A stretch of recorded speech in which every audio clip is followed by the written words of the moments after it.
With the Juggernaut edition of State of Decay 2, the question of should you buy has become should you play? And to that question, should you play Heartland? Well, if it's in between Daybreak and Heartland, absolutely. In the context of I have 3 kids, a spouse, a full-time job, and only a few hours to game each week, then maybe. Maybe in the sense that Heartland is quite short and acts as a campaign analog. But the fullest answer is that State of Decay 2 still holds fans, including myself 2 years on, even longer for those of us from State of Decay 1 because of its sandbox, which is where things cut to the quick. Heartland nor Daybreak, especially not Daybreak, are worth the casual's time. All Heartland needed to get that thumbs up of approval was to expand the story in a meaningful way. But one can get to the heart of, get it hard, of that matter by watching the 30-second ending cinematic, which explains nothing. Here's my beef not just with Heartland, but with State of Decay 2's DLCs in general pre-Juggernaut. That leaves fans like myself feeling disappointed. These DLCs just aren't as good as State of Decay 1's DLCs. Breakdown was the end game of State of Decay as we know it today. An ending with increased difficulty, less loot, but the caches were much more rewarding. There was a series of unlockable characters and rewards. There was a leaderboard. Then their first attempt at what we today know as the bounty broker and live content. This was State of Decay 1's first DLC, and it was offered around the same time frame as Daybreak was offered for the second game. Then there was Lifeline, which I suppose matters less now, as I believe the writer has stated that the entirety of State of Decay 1's narrative has been scrapped, or at least the canon, which is too bad because to this day Lifeline was the best story content the franchise has created. Multiple endings backdropped against a pitch-perfect gameplay decision to force players to pick either saving a civilian target or a military VIP. In between this, Sasquatch, not the grating Sasquatch that castrates the player through zombie Groundhog Daybreak, but a more charismatic Sergeant Johnson-style character trying to get samples to scientists outside of the city. Lifeline is State of Decay's Day of the Dead. Last one out, turn out the lights. Final stop. More than that, Lifeline, which was also offered around the same time frame as Heartland, also created a new map, characters, base, weapons, and a new mechanic with assaults. Now, to be fair, I'd be wrong to say Lifeline is better than Heartland. To be fully honest, Heartland is the best DLC Undead Labs has made to date. There's more content than Lifeline by far. New enemy types and entirely new mechanic with plague walls, new base, new characters, new quirk skills, new items. I have plenty of things that I enjoy about State of Decay 1 that I wish were evolved to make it into the second game. I go over that in my 7 Things video, and that list has been expanded upon as I played, but I'll not go into it now. The larger point still stands that overall State of Decay 2 is a much better and deeper game than the first game at this point, and the DLC Heartland is better than Lifeline when taken just at face value. And sure, while it's not the entirety of Trumbull Valley, which is disappointing, the makeover is fantastic, with creeping creepers of molten flesh, and the plague walls act as this macabre incarnate, and the challenge level stepped up even further than Nightmare, I'd argue, with Blood Plague being an ever-present threat. A Blood Plague bloater, which is normally in the base game nothing more than a nuisance. A Screamer is just that thing that can keep you busy if you don't deal with it quick enough, while in Heartland a Screamer can be a full-on death sentence. Further, the direction the lore is taking, which has every potential to be stupid or hokey, isn't. The Blood Plague and its creating of undead, you'll see this in some of the audio logs in the base game that supposedly the undead at this point, the ghouls, are coming out of the hearts themselves, which could be stupid, but it fits for this game as its own unique thing, and especially for zombies in the video game sense. Video games being more dependent on action than film, and it gives the franchise a Slither feel, and it helps State of Decay stand out more in what is, as we all know, a very crowded genre. So long as Undead Labs doesn't drift too far off course from the simulation and strategy that make the game addicting in the first place. One may ask then if Heartland is the best DLC they've made to this point, and I mean by that this was at one time content sold separately and is still played separately from the base game, how can I be critical of it? Because it doesn't fit State of Decay 2's model, at least what's been successful with their model. And if it had followed that model, it could have been so much more than it currently is. As is, it's that thing that some of us get to, maybe, and would be worth if, like Lifeline, the story was expanded upon more than what it really is here in Heartland. Ultimately, and I'm not spoiling too much, there's nothing new here learned except plague walls. Heartland attempts to recreate Lifeline's mechanic of tough narrative decisions, with the player early on needing to choose between one of 2 duos, each one with a broken past looking to find absolution in the zombie apocalypse. Quincy searching for Lily Rudder, and Keisha in search of her relation, the Wilkersons. Fans of the first game can be excited to see these names pop up and of course explore Trumbull, but for players looking to see what happened with the base game's character characters, they'll be disappointed here to find nothing more than Ray Santos and a Wilkerson make an appearance. Yes, the map does deliver, but the narrative does not. Within the first mission, the intended goal of Quincy and Keisha is more or less dealt with, and this is done in typical State of Decay fashion. This is the best that our tools allow: a distinctionless dialogue option, followed by combat encounter. Either defend against zombie or kill NPC, followed by distinctionless dialogue option, or I should say repercussionless. I'm trying not to say meaningless, but that's really what it is. They're meaningless. And it's harsh, but it's true. By the second mission, we've wrapped up our character's backstory, and that subplot, which appeared at first to be the main plot, is just a subplot as an excuse to get you into Trumbull County. Sure, through the recruitment missions that will pop up throughout the Heartland experience, either duo will guide the player through old locales, and they'll give a couple blurps about the past, but they don't expand upon the world any. We don't learn anything more than what we learned playing the base game and listening to the Network and Red Talon fight in the background. Insights such as the Wilkersons are bad folks or Lily is a hero don't teach us anything new for having chosen to spend time on Heartland. If you're anything like myself, you likely explored all the old hotspots for yourself from moment one and didn't need a guiding hand to give you the excuse. In fact, they treat some of the more important locales, like the Snyder's Trucking Warehouse, in a more glib way, or the iconic diner that many a player likely looted in the base game is locked into a plague wall that is entirely static and impossible to get into. One of the big things we're looking to do is explore the mysteries of the Blood Plague, and to have the before and after of a place that players know, like Trumbull Valley, is great for that. It tells a lot of story. If you see a landmark that's covered in Blood Plague goop, it's a lot more telling if you've seen it before. And so a lot of these places, like the Fork in the Road Diner, it's a memorable place for us. I wish you could destroy that. That should be... maybe you can. But from what I remember, you can't. It's not actually a plague wall. It should be a plague wall.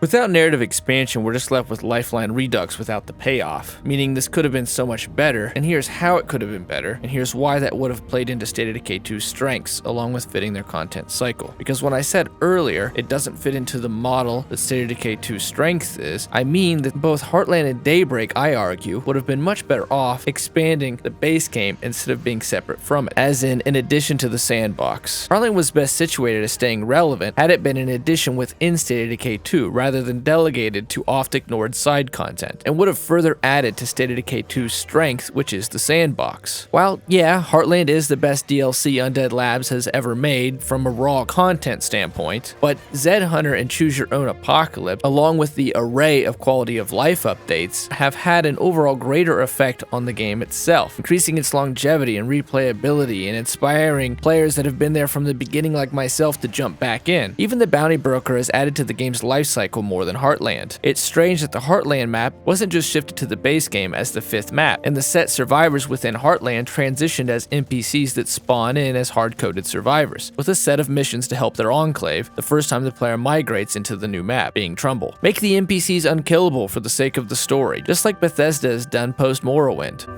Oh, gee. You sure? Okay. Well, I'll be hanging around the arena grounds if you need someone to worship the ground you walk on. Bye.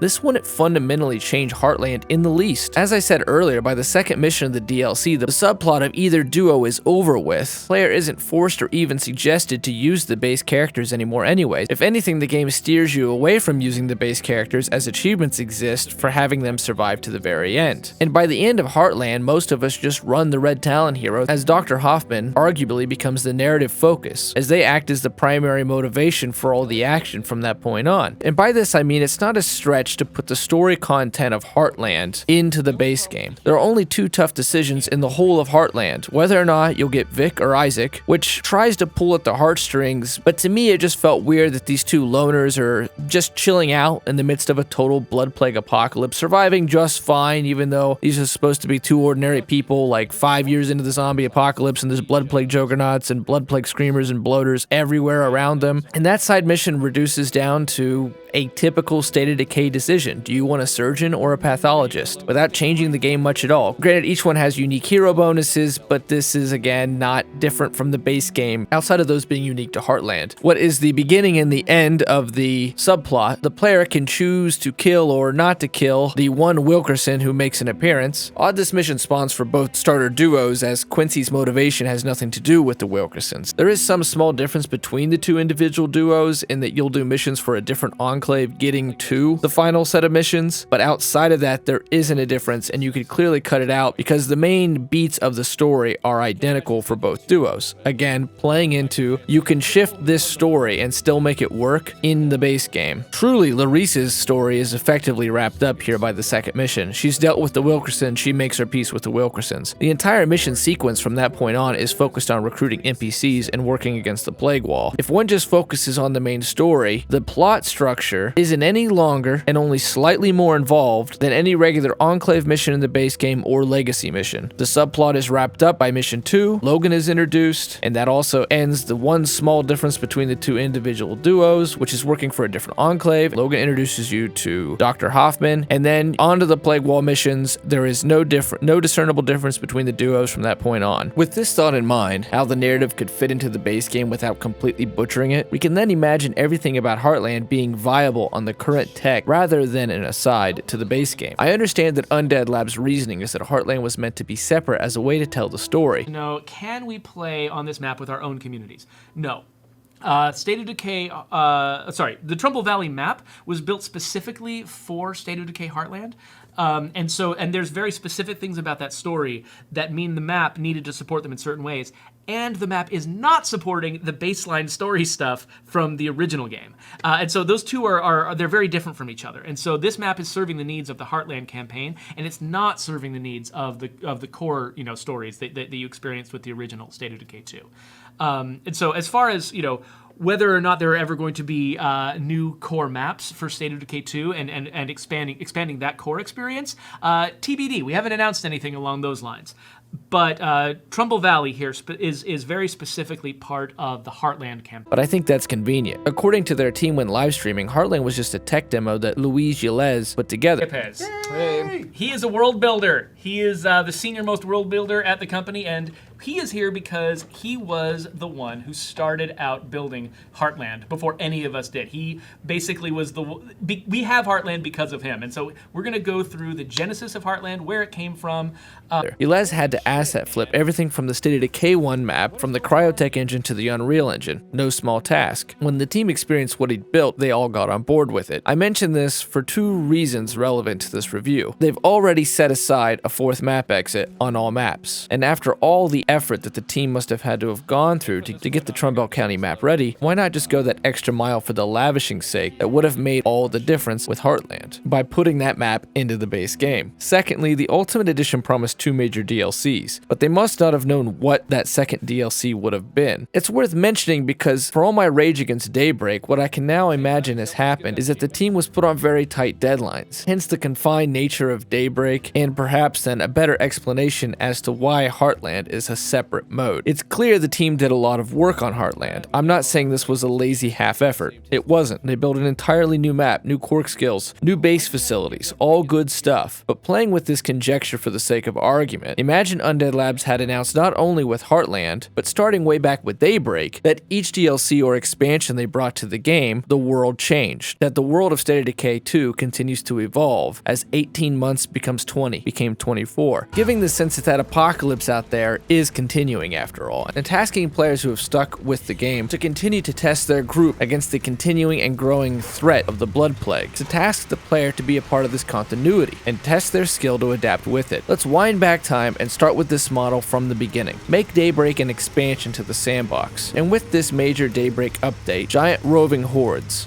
that have clustered into legions after 18 months of the undead nightmare. Massive hordes would attack the player's base just like Daybreak. This would be a great challenge and an incentive for those who have built up strong bases and big communities in their base game, along with the thrill of potentially losing your community or winning out, proving your group's effectiveness. Make it so that this only occurs in Dread or above, or just add a toggle to it in general. Make it so that surviving these waves, killing blood plague infected, reward prestige across the board. This latter being a feature that players have clamored for from launch. Make prestige farmable. Even the concept excites me, rather than the dull repetition that is Daybreak. A major game-changing expansion to the base game. The new Red Talon Merchant, Red Talon items, Red Talon survivors. You know, all the good stuff from Daybreak that's a pain to access because you have to play Daybreak. You have the mode that fits just as well, if not better, had it been planted directly into the base game as a major update to the sandbox. The Horde-style event that is Daybreak would just go from being in that accessory map to the main game. Changing Daybreak from that thing maybe a few players enjoy or enjoyed at the beginning, but most find, including myself, to be an annoyance, to an even more important and refreshing update as Zed Hunter and Choose Your Own Apocalypse. Imagine the Clio Core, a way to summon this up on demand, challenging one's skill in base building and your choice of base facility, orchestration of a community, and your defenses to farm prestige with maximum efficiency. With the exhilaration that comes with the danger of risking what all the player has built across these last 2 years. In the line of contemporary MMO and live service games, it's far more interesting for big updates to inspire freshness to the base game, rather than separate modes that require separate queuing and separate attention from the development team. The reality we have is that both Daybreak and Heartland feel like tacked on annexes to the main game. With this potentiality in mind, bring in Heartland. This is a video about Heartland after all. I just often find myself raving against Daybreak. You have been her friend! I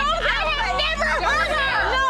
I have never hurt her! Take her phone? I have never hurt her! I'm sorry! She has hurt me so much! Heartland as an update to the sandbox could have been, still could be, a major injection of longevity. A new map for one. The second, plague walls are too fun and mechanically sound to just be a one and done. Nightmare mode, dread, these should all include plague walls across the maps. Now yes, I know that's a big ask, but they've proven with the Juggernaut edition and beyond that, Undead Labs can, will, and does update the old maps. Juggernaut edition as is exists as the culmination of Zed Hunter, Choose Your Own Apocalypse, and Bounty Broker, along with all the quality of life changes up to this point. Separate are Daybreak and Heartland, but imagine a Juggernaut update that involved Daybreak and Heartland as updates in the same vein. I believe that would have surprised a lot of players that left and came back by just how much the game had grown and expanded. Instead, returning Juggernaut players saw Heartland, generally said, oh, that's a thing, then went on to play and experience all the live updates that had changed the base game, engaging in the aforementioned Zed Hunter, Choose Your Own Apocalypse, etc. Now think that the players could have come in with the Heartland expansion having been a live update. This would have added, like Daybreak, multiple new base facilities, and they could have added to one of the best features, in fact I argue the best feature of State of Decay 2 in the random survivor system, by adding more quirk skills to the pool from Heartland's new set of skills. How would the devs incorporate this outside of the hard-coded NPCs that offer them? 2 ways. Keep those NPCs as hard-coded missions, no different than the random survivor missions that pop up in the base game. That way the player can be guaranteed a way to get them and still experience the few side missions Heartland does have to offer. Second, incorporate those skills into the game's pool of random rules. State of Decay's strengths as optimized in 2 are obviously the simulation, strategy, and player freedom. As 2 has gone through its post-launch update cycle, anything that has added to that experience or ways to choose how to act in that experience have enhanced the base game and increased its value. There's just no reason that I see to use dev assets and time outside of this strength, because the 2 updates placed outside of the game have not continued to live on like the main game. Everything that was Heartland is stronger and greater, but on top of the sandbox. Base facilities, characters, new quirk skills, new mechanics. If we could combine what makes Daybreak strong and what makes Heartland weak, a pitch-perfect expansion would have been in stock for those of us who were early adopters for Microsoft's growing zombie IP. Daybreak's pros that I go into length in my Daybreak video is everything that isn't Daybreak. The Red Talon recruits and their new skills, facilities, Clio weapons, etc. Add these things on top of the sandbox. Yes, at the expense of that small map and Horde mode they made, but that Horde mode could be just as good, if not better, set up against the long-term communities that players care about. This tech already exists. The new extra-large base on the Providence Ridge map where the player can shoot the bell to call in a Horde, or the Clio Core brought in fittingly with Daybreak. Now Heartland, given the same treatment, could have invigorated the sandbox even more so, with a huge injection of new content, and both would have fit narratively with the game. The Blood Plague is becoming more aggressive and we need to study it with Daybreak. The Blood Plague is evolving altogether with Heartland. Heartland added as an addition to the base game would have brought with it immediately the new weapons, added later on through bounty broker packs, which at least tells me that Undead Labs is aware that players want this stuff in the game, in the experience that they're most invested in. Continuing, new side missions, new quirk skills and player skills added into the pool, like gymnastics for instance, that is exclusive to Heartland for no reason I can figure. New enemies, new bases, a new map. I understand that the challenge there, just like fitting Daybreak on top of the game, that some things would take more work than others. The Heartland map would require at least 3 new base slots, and adding the Plague Wall into the base game is not an easy ask, but the payoff is so great. Hindsight is 2020. With Heartland, they instead opted for the Daybreak method, and here's the point. Undead Labs seems aware that everything they've done post-launch that has been successful has been building onto in their base game. Undead Labs has done an excellent job adding more to the vanilla experience. Undead Labs has done an excellent job keeping State of Decay 2 alive. My hat's off to them. They've done better than most companies out there. The dev team has done a remarkable thing, laboriously going over their project and keeping the beat alive. It seems that Undead Labs understands the best of their game, and their most unique element is the zombie simulation sandbox, as most content has been focused in that direction and made the biggest difference. Zed Hunter, Bounty Broker, etc. So I ask myself, and I ask you, the viewer, thank you for having stuck it out this long with me, what could have been if the 2 major DLCs had been dealt with in the same way? If Undead Labs had implemented what seems their current mindset from the beginning. As I mentioned with the revolutionary zombies, what seems a lifetime ago, in a video far, far away, those zombies would have been great if they were just one part of the bigger premise, where Undead Labs keeps adding 1 or 2 models with each update, and so that the player is further immersed as zombies fail to repeat as often as they do, and the player gets a real sense that the game is continuing to grow and evolve. Content going forward has all been pointed in this direction, as players are gaining even more control over the type of experience they would like within State of Decay, as sliders allow players to set their experience to their liking. We need more sliders, by the way, a good start, but now that that door has been opened, more minute control over the experience would be a huge boon going forward, especially for challenge runs. What makes this challenging is I've not seen Heartland or Daybreak patch since. I know that their company has burgeoned up to 80+ people, but their time is so much better spent working on the vanilla software that Heartland and Daybreak seem forever demeaned to side content, or even lesser content. I get what they were going for in both these experiences. Endgame. Raid-style events with high-tier game rewards at the end of it. Beautiful if it were implemented into the base game. Both Daybreak and Heartland, with their plague walls and their hordes, would have been excellent endgame features to State of Decay 2. They were going for something even further in Heartland, an expansion on the narrative. Demonstrate how Blood Plague is evolving the world and therefore State of Decay as a whole. Super. If it were implemented as an expansion on the base game. What's even better is Undead Labs could spare themselves worrying about patching those 2 pieces of content that are sprouted away from the base, and focus on what's most important going forward, their sequel and live updates to the sandbox. In conclusion, Heartland is worth for the dedicated player, but don't look for much narrative to be gained, and expect all fun to be half-hearted in remorse that it is all strangely imprisoned into an alternate universe known as Heartland. Thank you for watching.